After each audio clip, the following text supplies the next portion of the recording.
రేపటి దినమును గూర్చి అతిశయపడకము. ఏ దినమున ఏది సంభవించునో అది నీకు తెలియదు. నీ నోరు కాదు అన్యుడే, నీ పెదవులు కాదు పరులే నిన్ను పొగడదగును. అంటే ఇక్కడ గర్వభావాన్ని దూరం పెట్టి ఇతరులు మనను గుర్తించనిచ్చే, అంటే ఇతరులు మనల్ని ఏ విధంగా గుర్తిస్తారు అనేది మన ప్రవర్తన బట్టి ఉంటుంది. మన వినయ భావాన్ని మనం అలవర్చుకొని ఎదిగే కొద్దీ ఒదుగుతున్నప్పుడే మనం ఏ విధంగా ఉంటామనేది మన నడవడిక మన సత్ప్రవర్తన ఇతరులు గుర్తించేదగ్గ చేస్తుందని దీని అర్థం అన్నమాట. మరి 17వ వచనాన్ని ఒకసారి గమనించినట్లయితే, ఇనుము చేత ఇనుము పదునగును, అట్లు ఒకడు తన చెలికానికి వివేకము పుట్టించను. అంటే ఇక్కడ మన సంబంధాలని మనమే మెరుగుపరుచుకోవాలి. మంచి మిత్రులు మన తత్వాన్ని మెరుగుపరిచే వ్యక్తులుగా ఉండాలి.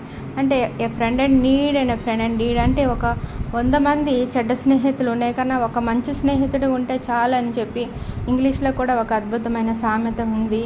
ఆ విధంగానే మనం ఎంచుకున్న ఆ స్నేహితులను బట్టి కూడా మన ప్రవర్తన మెరుగవుతుందా లేదంటే తగ్గిపోతుందా అనేది కూడా ఉంటుందన్నమాట.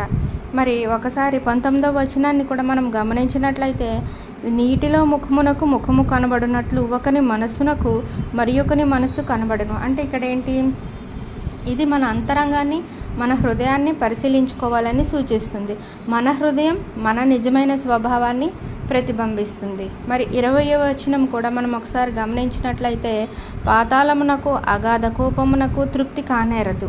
ఇది మనిషి లోపల గల లోభం కోరికలు ఎప్పుడూ తీరవు. ఇవి మనలను దేవునికి దూరంగా నెట్టగలవని ఈ సామెత మనకి గుర్తు చేస్తుంది అన్నమాట.